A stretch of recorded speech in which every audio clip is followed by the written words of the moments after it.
सबसे पहले बैरिस्टर ज़मीर घुमरो सवाल वही है कि ये जो आपने सिंध हाई कोर्ट से आज स्टे ऑर्डर ले लिया है, बज़ाहिर तो ये उस सर्टिफिकेट के ख़िलाफ़ है जो इरसा ने जारी किया था, मगर उस सर्टिफिकेट की वजह से ही नहरी मंसूबे शुरू होने थे या नहरें बननी थी।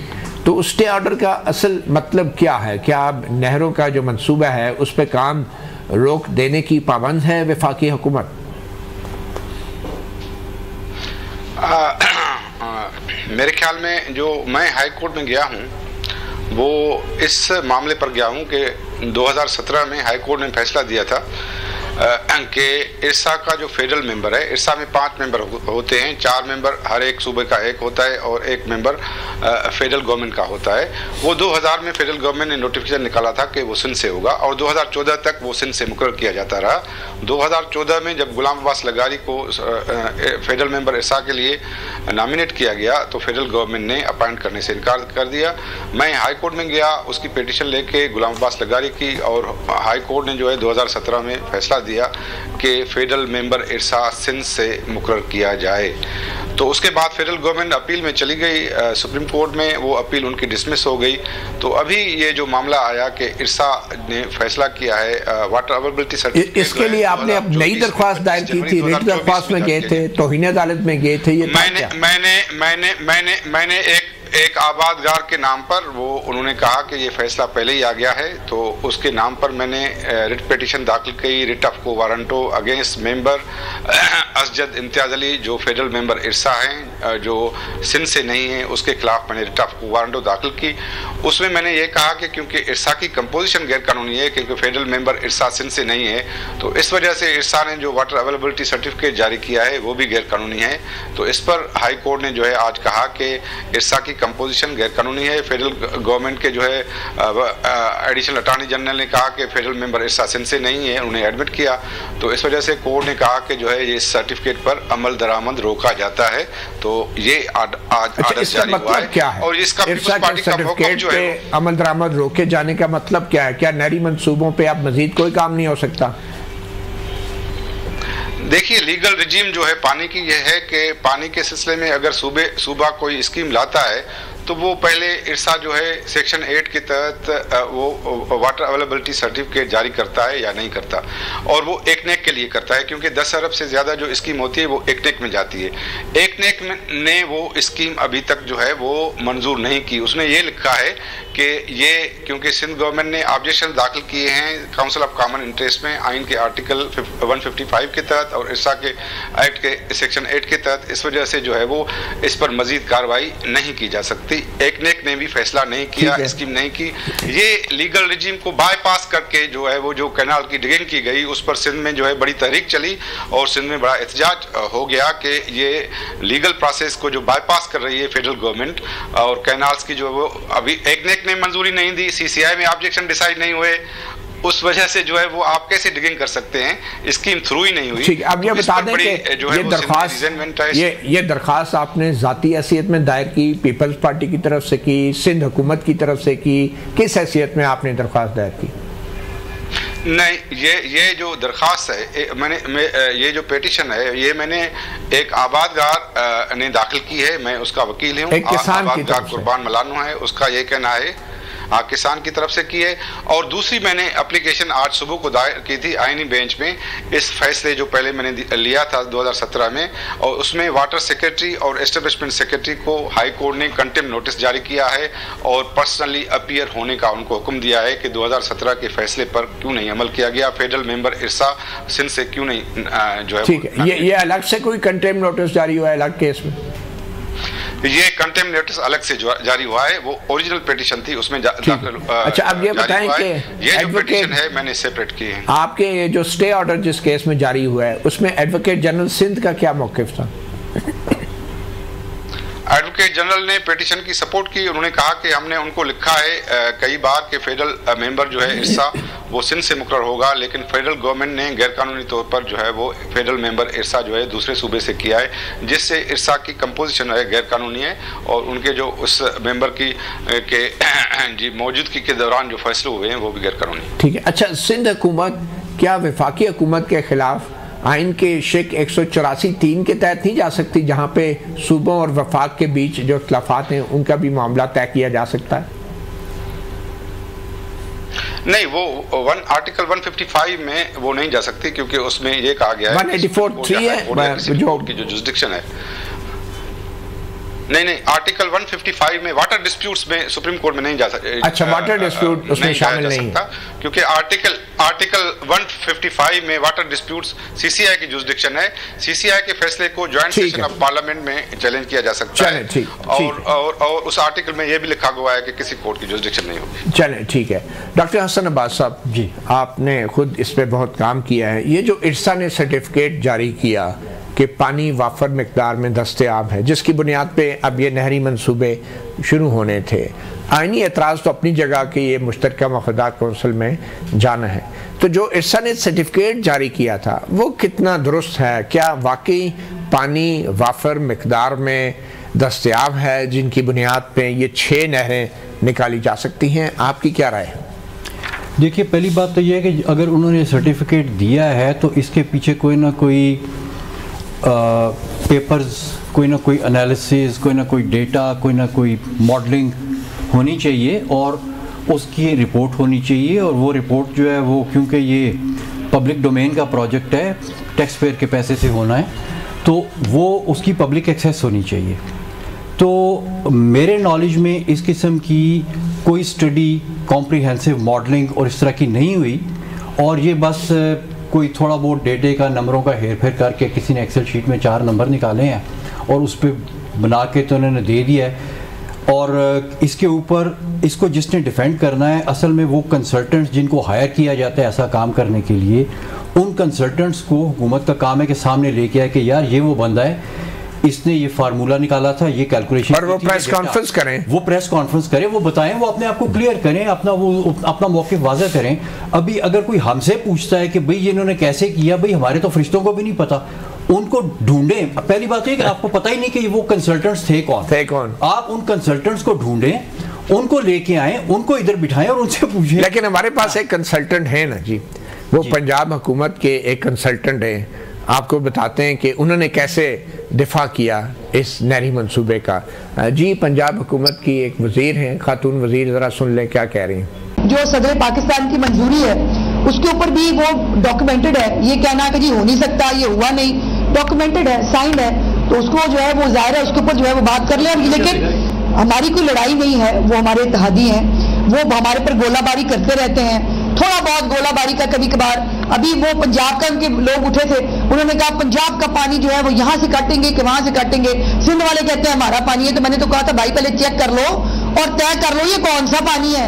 एक्चुअली इनको सिर्फ उसके ऊपर सियासत करनी है और सिर्फ कैनाल के मामले के ऊपर सियासत हो रही है। और अनफॉर्चुनेट है कि पाकिस्तान जो पहले खुश्कसाली का शिकार, जिसके लिए जो है वो अल्टीमेटम्स आ रहे हैं, जिसके लिए जो बात की जा रही है, वहां पर जो है सूबे और ख़ास तौर पर सिंध जो है वो पानी के मामले पर सियासत करे, तो ये तकलीफ की बात है। तो इन कंसल्टेंट की राय से आप मुतमईन हैं कि जो बता रही है नहरें कितनी ज़रूरी हैं, कैद साली हो रही है? देखिए, बात यह है कि इन्होंने भी किसी अपनी रिपोर्ट, अपने कंसल्टेंट, अपने वर्क का रेफरेंस नहीं दिया, नंबर 1। ठीक है, मतलब है कि इतने बड़े ओहदे पे जब आप फायज होते हैं, आपका थोड़ा सा पढ़ा लिखा अंदाज होना चाहिए बात करने का। इन्होंने इसी टॉक में आगे जाके इनसे किसी सहाफ़ी ने सवाल किया कि चोलिस्तान, जिसको इंडिया में राजस्थान कहते हैं, वहाँ पे एक प्रोजेक्ट फेल हुआ है कैनाल्स का, जिसने टोटल 1% से भी कम उसको फ़ायदा दिया है, तो उसके बारे में आप क्या कहेंगे? तो कहती हैं कि उसका क्या है जी, आप अपनी जो है ना नॉलेज को अपडेट करें, राजस्थान तो ग्रीन है, इंडिया का राजस्थान। अच्छा। इंडिया में कोई डिफेंड नहीं कर रहा कि हमारे राजस्थान का प्रोजेक्ट फेल हुआ है, ये इधर से बैठ के इंडिया को डिफेंड कर रहे हैं। क्योंकि मेरे पास एक रिपोर्ट पड़ी हुई है, इस रिपोर्ट में मैं आपको वो नक्शा दिखाता हूँ जिसमें जो हमने ग्रीन पाकिस्तान के साथ भी शेयर किया था। अगर आप ये देखें, ये सारा कैनाल नेटवर्क है इंडस बेसिन का, और इसमें यहाँ पे ये जो है ना, ये राजस्थान कैनाल है, ये सैटेलाइट इमेज है। और इस सैटेलाइट इमेज में आप देखेंगे बाकी सारी कैनाल्स के नीचे जो एरिया है वो ग्रीन है, लेकिन जो राजस्थान कैनाल है वो अभी भी डेजर्ट का डेजर्ट है। 60 साल, 3 दरिया, बिलियंस ऑफ डॉलर्स की इन्वेस्टमेंट, और ये डेजर्ट डेजर्ट का डेजर्ट है। तो ये इसके बाद में रिपोर्ट में आगे भी इसकी डिटेल्स लिखी हुई हैं। ठीक, ये रिपोर्ट किसने तैयार की और कब तैयार की? ये जी ग्रीन पाकिस्तान वालों ने ये रिपोर्ट बनवाई थी, इसमें फॉरेन कंसल्टेंट्स ने काम किया था। आपने भी काम किया? जी मैंने भी इसमें काम किया। इसमें अमेरिकन टीम थी और पाकिस्तानी टीम थी, हाइड्रोसिमेटिक्स फ्रॉम यूएसए और जीजेक प्राइवेट फ्रॉम पाकिस्तान। इसमें नटशेल क्या था कि नहरी मंसूबा जो है वो फिजिबल नहीं है, काबिल अमल नहीं है? असल में मैं आपको बताऊं, जिस तरह से ये नहरी मंसूबा जिसके सामने भी रखा जाता है कि वो कहता है यार ये क्या हौज पौज है। ये जब ग्रीन पाकिस्तान के सामने पहली दफा रखा गया ना, I think this was August of 2023। अच्छा, जैसे उन्होंने कहा कि जी हम उधर से नहरों को बड़ा करेंगे, इधर से ये करेंगे, उधर से वो करेंगे और हमें कोई 6 से 10 साल लगेंगे तो हम आपको नहरें मिला के पानी दे देंगे, तो वो ग्रीन पाकिस्तान वाले जो उस वक्त ऐलान करते फिर रहे थे कि जी हम अगले 3 साल में इतने ज़्यादा डॉलर अट्रैक्ट कर लेंगे, हरा भरा कर देंगे, उन्होंने कहा यार तुम्हारी तो नहरें बनते बनते तुम वो उधर मिड रांझा सकर्दू से शुरू करोगे, डैम बनाओगे, फिर उसमें पानी डालोगे, इधर लेके आओगे, उस वक्त तक तो हमारा जो है वो जो एक पैनिक क्रिएट हुआ। उन्होंने कहा कि यार कोई और तरीका नहीं है पानी करने का, तो फिर ये रिपोर्ट तैयार करें। उसकी बेस के ऊपर ये कोई और तरीका, तो और तरीका क्या? और तरीका ये कि this is a complete alternative to canals. और इसमें मैं आपको यहाँ से आम फेम जुबान में बता दें एक जुमले में क्या किया है। इसमें हमने उनको कैनाल का अल्टरनेटिव ये दिया। वो क्या? वो ये कि जो दरिया है ना सतलुज और उसके साथ पंजरत रिवर, इनके जो बेड्स हैं, जो इन दरियाओं के पार्ट हैं, उनके नीचे हमने इन्वेस्टिगेट किया कि कितना पानी है दरिया की रेत के नीचे, और वो हमने देखा कि 34 मिलियन एकड़ फुट पानी जो है सतलुज के नीचे है और 110 मिलियन एकड़ फुट पानी जो है वो पंजरत के नीचे है। ठीक है। और उसको निकालने के लिए जो टेक्नोलॉजी है वो पाकिस्तान में एग्जिस्ट नहीं करती, लेकिन हमने उसका सारा एनालिसिस किया। उसको कहते हैं river bank filtration system, horizontal collector wells. तो पाइप्स के जरिए, कारेज के जरिए क्या होगा? पुराने वक्तों में कारेज होते नहीं, अभी कारेज की जरूरत नहीं है, अभी सोलर एनर्जी है, बैटरीज हैं, पंप्स हैं, पाइप्स हैं, सेंसर्स हैं, उससे ये चीज आती है। और इस सॉल्यूशन पे जो बड़ी इंपॉर्टेंट चीज ग्रीन पाकिस्तान ने खुद लिखी, उन्होंने लिखा कि this solution is significantly easier to build and operate than the traditional solutions based on dams, barrages and canals. ठीक है जी, हम मोहम्मद अब्दुल्ला देओल की तरफ जाएंगे। मोहम्मद अब्दुल्ला देओल साहब, सिंध की तरफ से जो एतराज़ात आ रहे हैं उनकी बड़ी कंसर्न यही है कि इसमें जो सिंध के पानी का हिस्सा है उसके कम होने का इम्कान है, और ऐसी सूरत में सिंध के लिए बड़ी माहौलियाती भी बड़ी नुकसानदेह हो सकती है ये चीज़। और वहाँ पे ख़ास तौर पे जो समंदर में गिरने वाला पानी है अगर वो कम होता है तो समंदर का पानी जो है वो फिर सिंध की ज़मीन को खा जाएगा। तो आप इस हवाले से क्या कहेंगे? सबसे पहले बहुत शुक्रिया आपने मुझे आज बुलाया। जो आपका सवाल है उसमें मैं बिल्कुल सिंध की जो गवर्नमेंट है, सिंध के जो लोग हैं उनके साथ हूँ। बल्कि अगर मैं यूं कहूं कि ये मसला सिंध का नहीं पाकिस्तान का है, इसको एज अ पाकिस्तानी देखा जाए तो वो ज़्यादा बेहतर होगा, क्योंकि सिंध भी पाकिस्तान है, जो हमारा कोटरी बराज है, जो हमारी टेल है, वो सब पाकिस्तान ही है। और उनका in short yes is the answer कि वो उनका जायज़ है। अगर मैं लेमैन की ज़बान में आपको समझाऊँ तो मान लेते हैं कि 10 लीटर की दरिया सिंध 10 लीटर है, और उसमें से ऑलरेडी जो है 1 लीटर पंजाब ने निकाल लिया, आधा लीटर बलूचिस्तान ने ले लिया और आधा केपीके ने ले लिया, 2 लीटर जा चुका है, पीछे 8 जाता है सिंध के पास, वो भी उनके लिए पूरा नहीं है। अब पंजाब में चोलिस्तान के लिए हम 6 नहरें 1-1 लीटर की निकाल लेते हैं, 6 लीटर 2 पहले 8, दरिया सिंध में पीछे का बचा सिर्फ 2 लीटर।